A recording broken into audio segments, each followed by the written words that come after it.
திருச்செந்தூர் ஆண்டவனே வேல் முருகா, தினம் உனக்கு நன்றி சொல்வோம் மால் மருகா.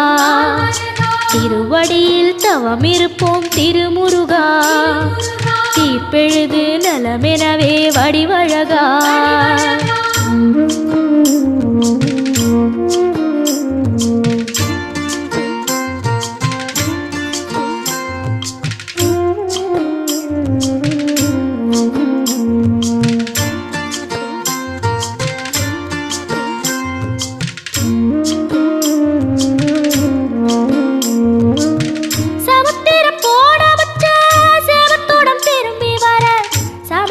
சாமி உந்தன் சன்னதியில் வேண்டி